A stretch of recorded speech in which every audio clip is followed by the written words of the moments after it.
आज मई दिवस पर लेट्स माई कॉरपोरेट दुनिया के इस खास एपिसोड में हम आपको बताएंगे उन व्यापारिक घरानों के बारे में जिन्होंने लेबर या मजदूर शब्द की परिभाषा को एक नया और सम्मानित आयाम दिया है। आज 1 मई है वो दिन जो दुनिया भर के श्रमिकों के पसीने और उनके अधिकारों के संघर्ष को समर्पित है। भारत के कॉरपोरेट जगत में अक्सर मुनाफे और मार्जिन की बात होती है, लेकिन कुछ ऐसी कंपनियां भी हैं जिन्होंने ये साबित किया है कि अगर उनके एम्प्लॉय खुश हैं तो बैलेंस शीट अपने आप मजबूत हो जाती है।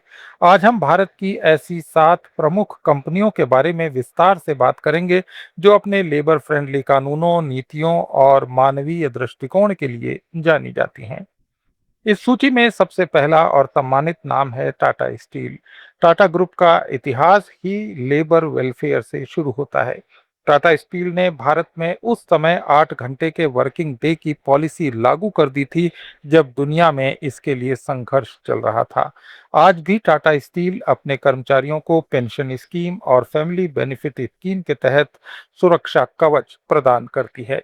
अगर किसी दुर्भाग्यपूर्ण घटना में किसी कर्मचारी की मृत्यु हो जाती है तो टाटा स्टील उसके परिवार को रिटायरमेंट की उम्र तक लास्ट सैलरी प्रदान करती है। ताज़ा जानकारी के अनुसार टाटा स्टील ने अपने सोशल वेलफेयर फंड और सोशल सिक्योरिटी फंड के साथ ही कई कल्याण योजनाओं के लिए अपने बजट में हजारों करोड़ रुपए का प्रावधान किया है, ताकि बढ़ती महंगाई के बीच उसके मजदूरों के जीवन स्तर में कोई कमी न आए। दूसरी कंपनी है इन्फोसिस, जिसने भारत में व्हाइट कॉलर और ग्राउंड स्टाफ दोनों के लिए वर्क कल्चर के नए पैरामीटर्स स्थापित किए हैं। इन्फोसिस अपनी इक्विटी बेस्ड प्रोत्साहन यानी स्टॉक ऑप्शंस नीतियों के लिए जानी जाती है। 2025-26 के आंकड़ों के अनुसार इन्फोसिस ने अपने कर्मचारी कल्याण फंड में भारी बढ़ोतरी की है। कंपनी की स्थिरता और स्किल डेवलपमेंट के कारण इसे लिंक्डइन की टॉप कंपनीज की लिस्ट में शीर्ष स्थान हासिल हुआ है। इन्फोसिस की एक खास नीति इसका हाइब्रिड वर्क मॉडल है, जहां इसके कर्मचारी महीने में कम से कम 10 दिन ऑफिस आते हैं। इससे उन्हें व्यक्तिगत और व्यावसायिक जीवन में संतुलन बनाने का मौका मिलता है। इसके अलावा कंपनी ने अपने पर्यावरण और स्वास्थ्य लक्ष्यों को प्राप्त करने के लिए कर्मचारियों के विकास कार्यक्रमों पर सैकड़ों करोड़ रुपए का निवेश किया है, जो उनके भविष्य के स्वास्थ्य के प्रति कंपनी की प्रतिबद्धता को दिखाता है। इसी तरह विप्रो ने भी भारत के नए लेबर कोड को लागू करने में अग्रणी भूमिका निभाई है। इस साल की ताजा रिपोर्ट के अनुसार विप्रो ने नए श्रम कानूनों के अनुपालन, ग्रेजुटी और दूसरे सामाजिक सुरक्षा लाभों को मजबूत करने के लिए 302.8 करोड़ रुपए का एक मुश्त निवेश किया है। विप्रो की नीति है कि कर्मचारी की कॉस्ट टू कंपनी का कम से कम 50% हिस्सा उसकी बेसिक पे होनी चाहिए। इससे रिटायरमेंट के बाद मिलने वाले लाभ में भारी बढ़ोतरी होती है।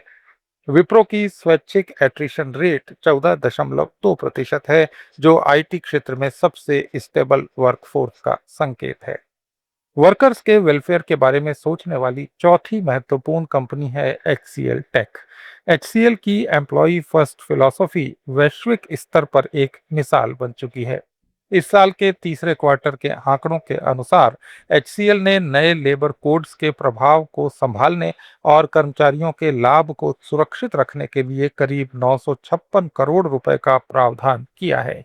इस कंपनी ने मेंटोर मी जैसे प्रोग्राम भी शुरू किए हैं, जहां एक साधारण ऑपरेटर भी अपने स्किल सुधार कर उच्च पद तक पहुंच सकता है।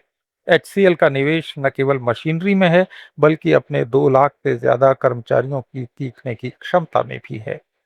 पांचवी कंपनी है गोदरेज कंज्यूमर प्रोडक्ट्स, जिसने डाइवर्सिटी और इंक्लूजन के मामले में इंडियन कॉरपोरेट जगत को राह दिखाई है। गोदरेज की ह्यूमन राइट्स पॉलिसी ये सुनिश्चित करती है कि वर्कप्लेस पर किसी भी स्तर के कर्मचारी के साथ कोई भेदभाव न हो। इस साल कंपनी ने लगभग 4,745 करोड़ रुपए का रेवेन्यू हासिल किया है। इसका एक बड़ा हिस्सा कर्मचारी इंसेंटिव और कल्याणकारी योजनाओं में इन्वेस्ट किया गया है। गोदरेज ने अपनी महिला श्रमिकों के लिए विशेष मैटरनिटी लीव और क्रैच की सुविधाएं दी हैं, जिससे उसकी कार्यक्षमता और कंपनी के प्रति वफादारी बढ़ गई है। इस लिस्ट में छठी कंपनी के रूप में हम महिंद्रा एंड महिंद्रा को लेते हैं। महिंद्रा समूह अपनी राइज फिलॉसफी के लिए जाना जाता है। इस साल के इन्वेस्टमेंट फिगर्स के अनुसार महिंद्रा ने अपनी मैन्युफैक्चरिंग फैसिलिटीज और एम्प्लॉयमेंट जनरेशन के लिए 15,000 करोड़ रुपए के बड़े निवेश की घोषणा की है। महिंद्रा की लेबर पॉलिसी में फेयर वेज और वर्कर्स काउंसिल का विशेष स्थान है, जहां मजदूर सीधे मैनेजमेंट के साथ संवाद कर सकता है।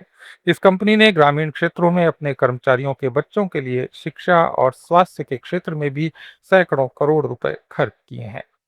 एक और महत्वपूर्ण नाम है रिलायंस इंडस्ट्रीज, जो न केवल ऊर्जा बल्कि रिटेल और डिजिटल सेक्टर में भी सबसे बड़ा एम्प्लॉयर बनकर उभरी है।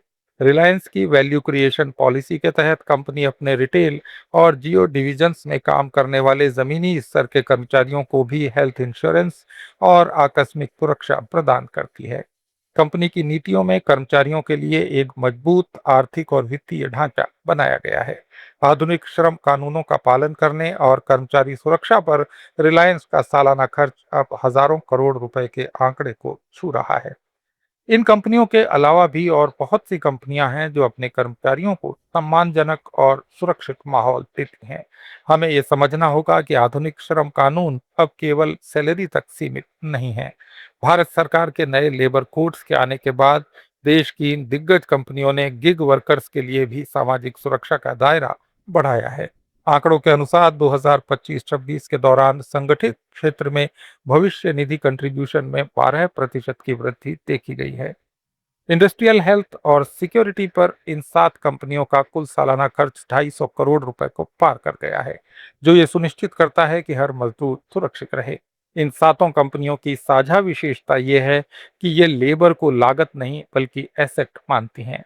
जहां कई कंपनियां छटनी के रास्ते खोजती हैं, वहीं ये दिग्गज कंपनियां प्रॉफिट शेयरिंग जैसी पॉलिसीज पर काम कर रही हैं। एक तरफ जहां ऐसी भी कंपनियां हैं जिनके वर्कर्स को तनख्वाह में मामूली सी बढ़ोतरी के लिए सड़कों पर उतरना पड़ता है, वहीं ऐसी भी कंपनियां हैं जो अपनी ग्रोथ को अपने कामगारों की खुशी से जोड़ रही हैं। असली बिजनेस ग्रोथ भी वही है जिसमें मजदूर का सम्मान और उसका हक सुरक्षित रहे। 1 मई का ये दिन हमें याद दिलाता है कि भारत को एक वैश्विक आर्थिक शक्ति बनाने का सपना तभी सच होगा जब हमारे कारखानों और दफ्तरों में काम करने वाला हर हाथ सशक्त और संपन्न महसूस करेगा। व्यापार और अर्थव्यवस्था की ऐसी ही गहरी समझ के लिए कॉरपोरेट सब्जेक्ट्स पर हमारे इस डेली ऑडियो वीडियो शो को रोज देखने के लिए फॉलो करें लेट्स माइक चैनल को। इसे रेडियो पर सुनने के लिए आप लेट्स माइक ऐप भी डाउनलोड कर सकते हैं। जुड़े रहिए लेट्स माइक के साथ। It's time for news. It's time for more than radio. Presenting the first radio news app, Let's Mike. Let's Mike, a news-based app on your phone where you get to watch and listen news, talk shows, interviews, radio show podcasts. On Let's Mike, you get all relevant information of TV, print, radio, podcast, and digital. Let's Mike talks about every segment of life.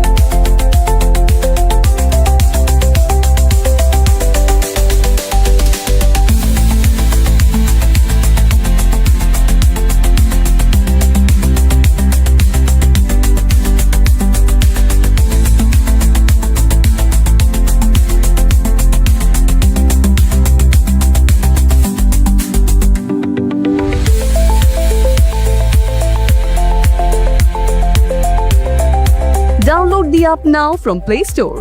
Available both on Android and iOS mobile phones. Follow us on YouTube.